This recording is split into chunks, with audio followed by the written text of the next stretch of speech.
A continual improvement is any type of incident or suggestion or customer complaint or audit finding or non-conformance that was raised that can be captured as part of a continual improvement to ensure that you continually look at improvements for your system to make sure that your system is improved on a daily basis.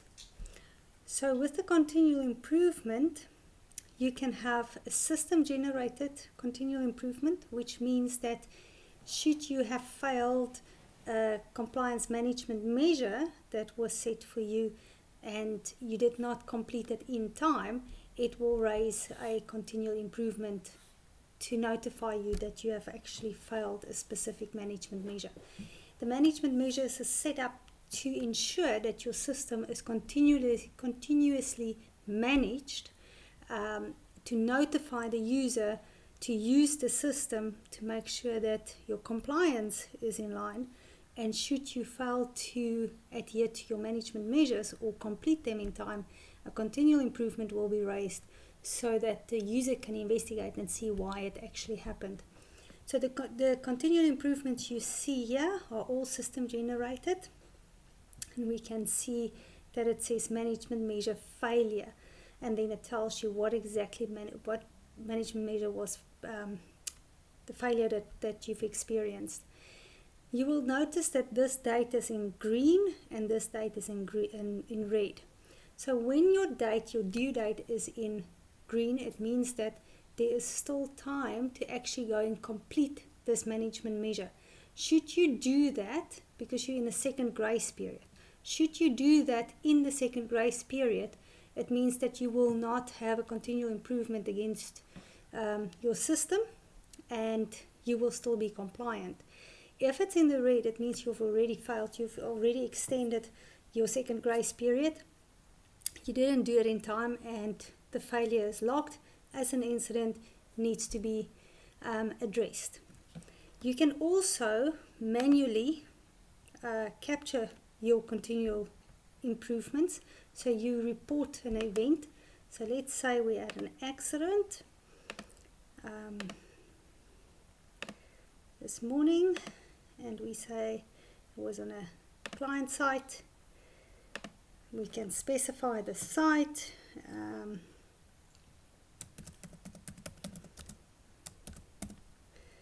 Netgear M1,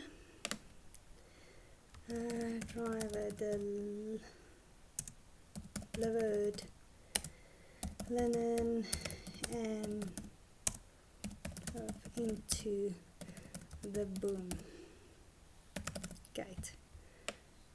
Okay, immediate action, report to the hospital staff, and we can identify the actual vehicle accident. Just identify that one. You can add supporting documentation such as photographs or statements or ID copies, PDF copies, scanned copies if you want to, but this is just purely to report the incident immediately. So you will notice now that we have 44, we used to have 43. I actually think it's actually listed at the very last section.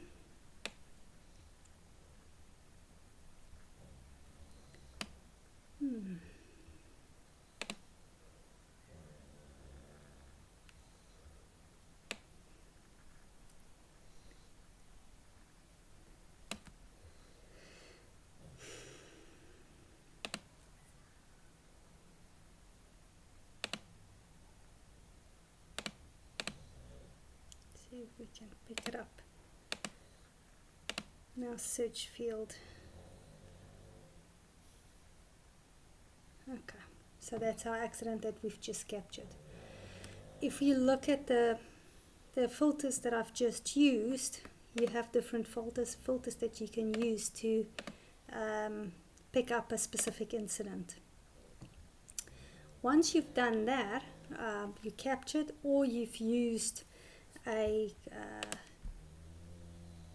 management failure that was reported by the system, this Elint will communicate to the responsible person. So when you set up your permissions for people, Elint will identify who's the responsible person for the reviews of your incidences. Once they've been logged, the email will go to that person or maybe 2 people, and they will go in and review the incidences and assign who should be the investigator for a specific incident. So if you click on review, it brings you to this screen. You'll see the steps for your incident investigation is clearly set out on top as well. So we're on the review section. This is the information that I would have filled in or that the system recorded because this is a specific system failure. So that section is what you would report immediately when the incident is logged, and this section of the page is where the reviewer goes in and say, okay, I want to identify a specific division that was responsible for it. If I need to involve the authorities, I will ask them to go and verify that COIT was actually notified.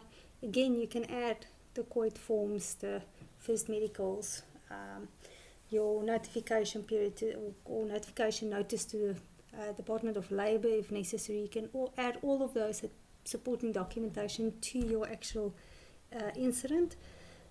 You can identify then what was the failure. Because this was a system failure, it immediately says it's compliance because it's from your compliance management system. You put a due date in, who's responsible. The system generated incidences will always have no investigation required. If you do have a incident that was raised by yourself, or you want this incident to be investigated by somebody, you will untick that and it will open a list of possible investigation forms. These forms will only be linked to this incident if I select them. So if I say I want to select audit, then it will give me the audit form. If I want to say I want to select general, under general I will find my injury sheets as well. So general will ask you some information about the people that was involved in the incident, and then it will ask, was the person injured? If you click on injured, it will open a second page for you. You can say property damage, you can have risk and security, vehicle accidents. If you click on investigation, it actually opens up an investigation form where you can add your 5 whys and make sure that you investigate the incident properly. So we're not going to have any of those sheets because this is a system generated one, and all we're going to do is we're going to save it and it's going to go into the review section. So you can see it removed one incident and it moved into the review section, which is now in this section. If we just go back and we filter again to identify where is the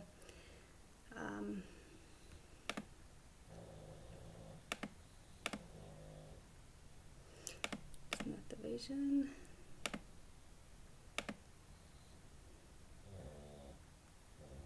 So the location.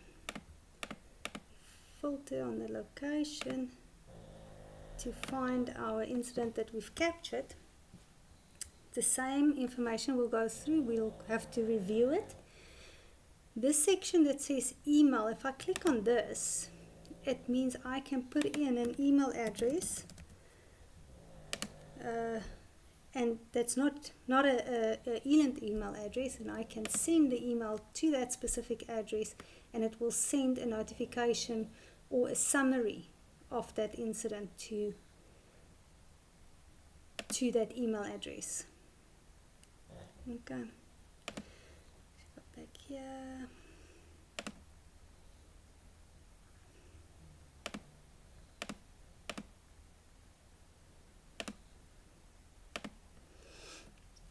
So if we go back to our review section, this is the incident that we've just captured. So again, this is the information I've given the system when I initially logged the incident. This section, the person that reviews the incident will receive the email, they will open it and they will come into Elint and look at this section and they will assign it and say, okay, this is a logistics problem. The Department of Local Authorities, maybe the police, was notified, and it was a safety problem. We want this to be investigated by the 11th. We make a responsible person responsible, and you'll see there's no tick in this, no investigation required, because this is up to the person that's doing the review to say, do I want an investigation on this or not? You might see this as a very minor incident and you don't necessarily want to investigate all these bumps and scratches, but you might want to investigate it and get behind the root cause of all of them. So all you do then is you say, I want an investigation because I want to identify what was the root cause, and it was a vehicle accident that was the problem. I also want to see the financial impact. So those are the 3 sheets that the reviewer will select to say what exactly the accident investigation team needs to have a look at. I then save it and it goes to the next section. So it went from 43 to 42 and from 4 to 5.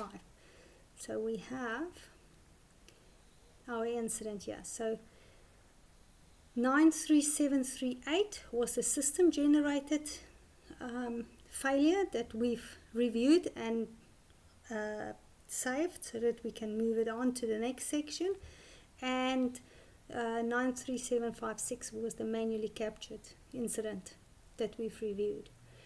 Again, from ISO 9000 point of view, you can see who's the person that's responsible for it. You can see when it was reported, when is the due date, what is the unique ID number of the incident, and just a short summary of what's happened.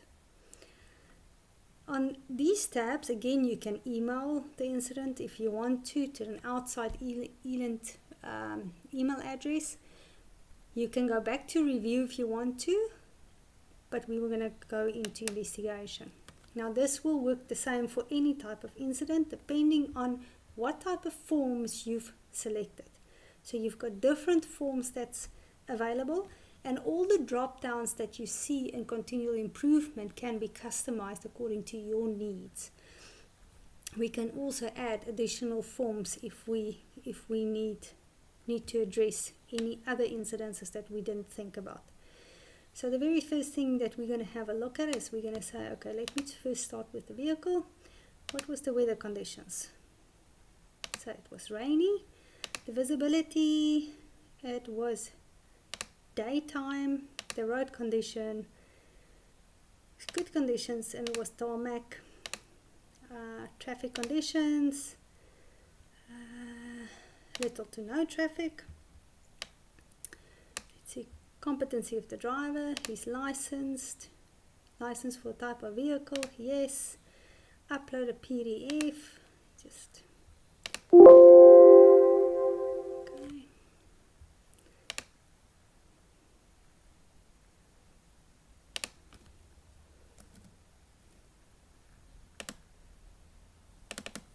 Okay, so we upload the driver. Did he have defensive driving? Did the person have dangerous goods?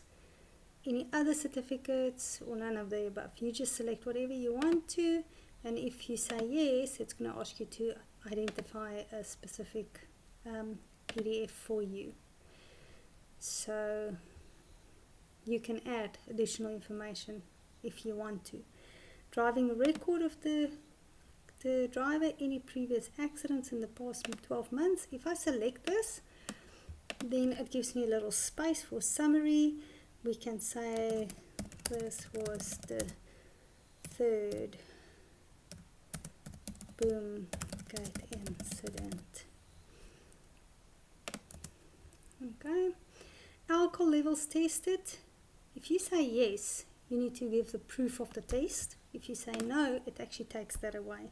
Or if there was no test done, then it's not applicable. The vehicle, again, if it's a truck or a rigid, you'll choose just truck. If it's a truck and trailer, you're going to have to fill in both sections. Okay, so this would be just a rigid. Let's just see if we can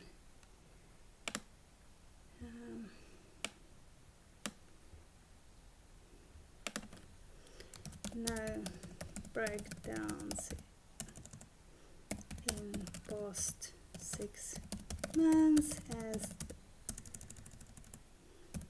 new vehicle. The idea is to get as much as possible of the history of the driver as well as the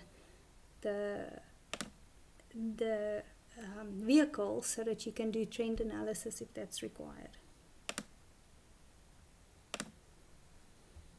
Okay.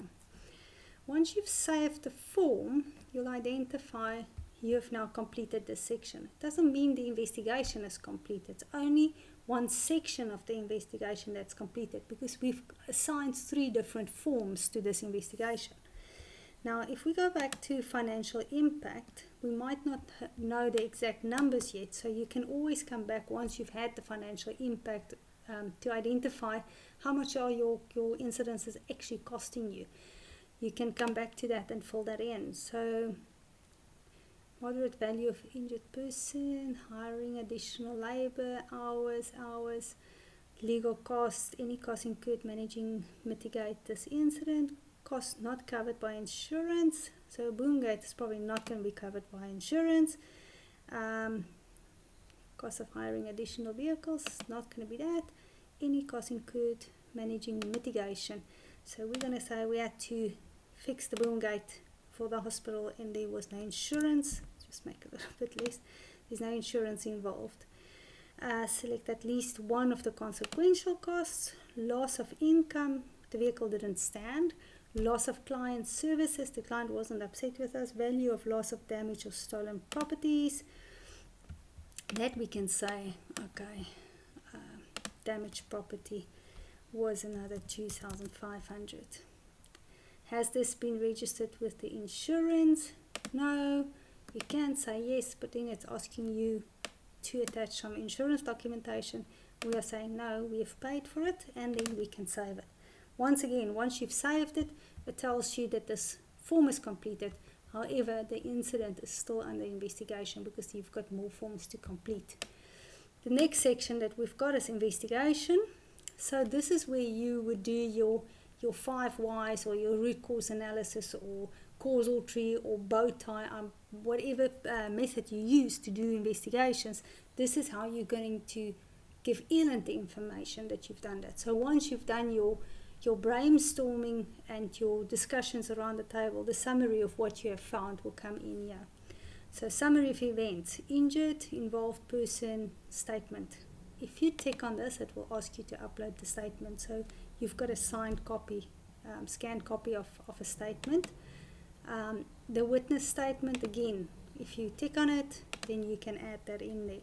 A summary of events: driver was in a hurry and drove into the boom gate at hospital. Okay, and here's your 5 whys. What was the abnormal condition? Driver was in a hurry. You can add another one. Again, why was the driver in a hurry? Supervisor phoned to say there is another load which needs to be delivered ASAP. Why wasn't it planned or scheduled up front? Emergency from another hospital, to give you an idea. So you can do your 5 whys or your root cause analysis within this section. Additional information that you can play with is failure to control unsafe acts and unsafe conditions to identify if there are any, so that you can again do trend analysis if needed. Let's just see. Removal, unacceptable placement.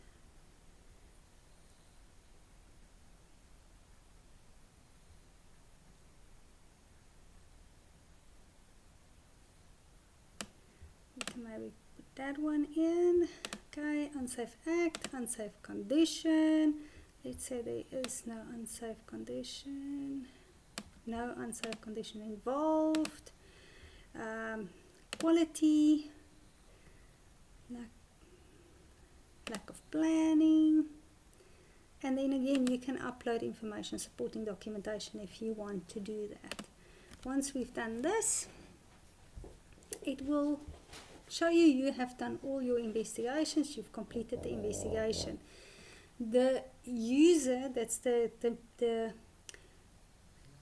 lead investigator, will then say, I'm happy, and save and submit. That's the person that received the assignment to actually do the investigation. Once they've submitted the investigation, it will go through to submit it, but the email will be sent to the person doing the reviews of the incidents. So you have a person that's doing your reviews, they review a logged incident, they assign an investigator. The investigator does his investigation with his investigation team, they fill in the forms, they submit the investigation, it goes back to the reviewer to make sure that everything has actually been done. So the reviewer will go in and say, okay, what has happened in this accident investigation? They will go through the accident investigation, and if the reviewer is happy with what they've seen, they will then submit or approve the accident investigation.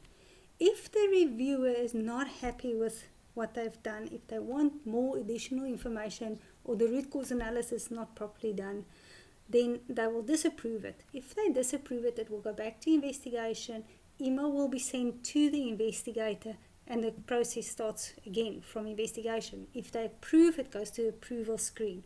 So just to make it a bit easier, we're going to do the approval.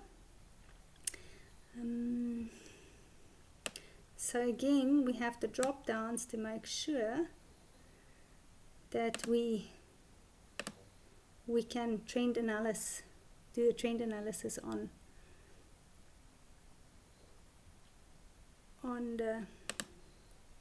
the incident. Okay, so if I'm not happy, I want to put a note in here saying why I'm disapproving it. If I'm approving it, I probably don't want to put a note, but you can if you want to. Okay, so then we approve it. The next step, you'll see there's improvement. So the improvement now, the email is sent to the investigator, because the investigator has now received the go-ahead to actually go and fix what caused the problem. So all the root causes that's been identified needs to go and needs to be rectified to ensure that this incident doesn't happen again. So the email will go back to the investigator. He'll get his team together and say, okay, we've got approval, we need to put measures in place so that we don't have the same problem again. You'll see you can on your right, you can go back to review, you can go back to investigation, you can go into improvement. So we're going to go into improvement because we're happy with review, we're happy with investigation. If we click on improvement, it gives us this screen, and I'm saying add an action. If I add an action, it means I'm adding an improvement action. I am doing something so that we can have the situation sorted out.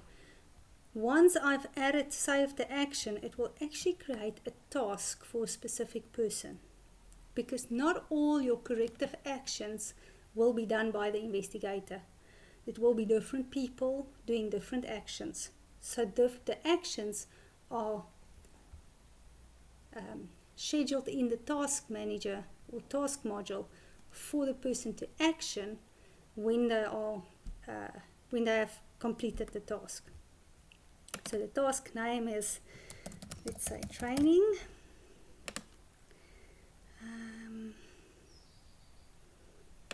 Awareness.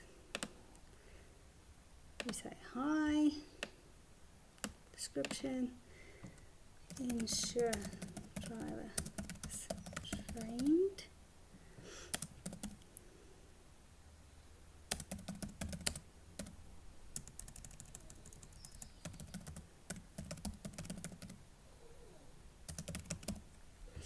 Okay, so we assign the action to a specific person, and we give that person a due date when we want it to be done, and the complete action is, obviously you haven't completed the action yet, that date will be completed once the person that's received the assignment completes it, and then we save it.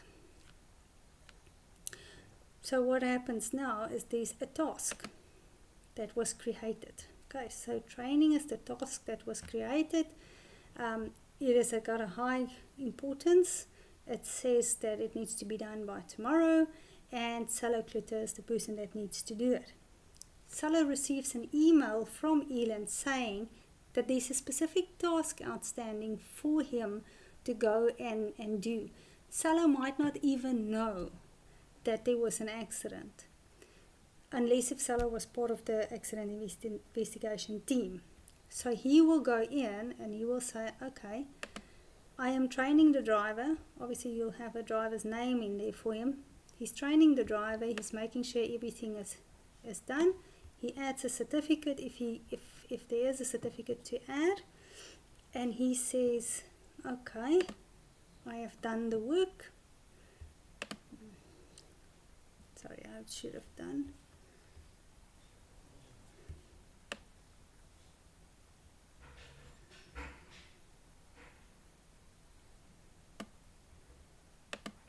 Okay, I'm doing the work today and I'm saving it. Okay.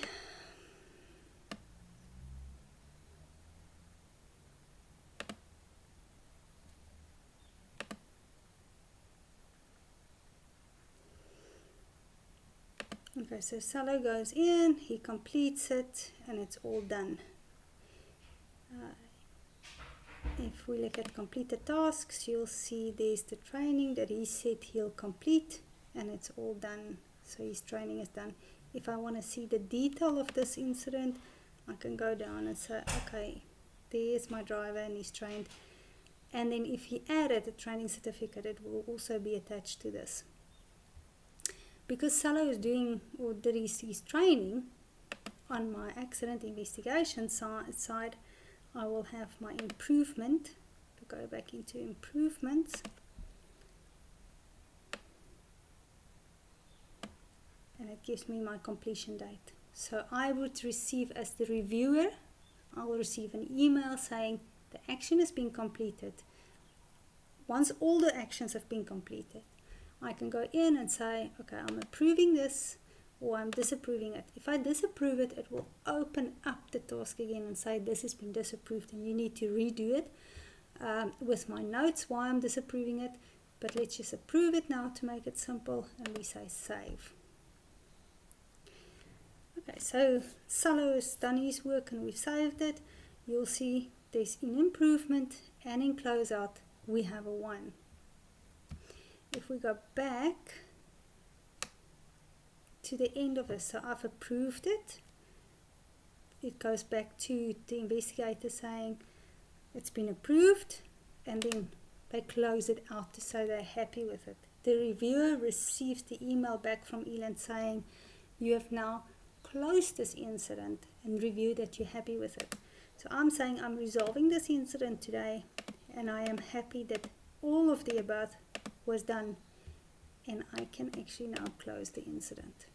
If I close the incident, it sits in my close incidents. It doesn't delete it, doesn't disappear, it goes and sits in the close incident section. The same thing happens with your system generated failures. The only difference is with system generated failures, you're probably not going to ask for a root cause analysis unless if it's a legal compliance issue and you want a full investigation done on it. Most of your management failures will only have a note why you failed. So again, you've got a drop down. Is it a user failure? So the user didn't do it in time. Is it a management measure failure, management did not provide resources, or is it the system failure where Elint failed or the IMS failed? So let's say it's a user failure. User was on leave and did not assign duties to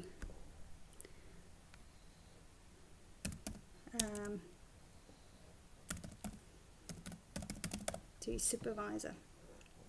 You can attach an external report if you want to, but you don't have to. Save it, and then you have to go back and submit it. Say, okay, I'm done with it. I've added everything that I want to in it. The reviewer goes in and have a look at it again. You go through the steps and say, am I happy that they have given me the right information? I'm happy with it. So I am selecting my drop downs for my trend analysis or my dashboards. And I'm saving this incident. Do I want any improvements to be made? Don't want any improvements to be made. So I can say I just want to go to the closeouts. I'll go to closeout, I'll find it. So okay, close this out today.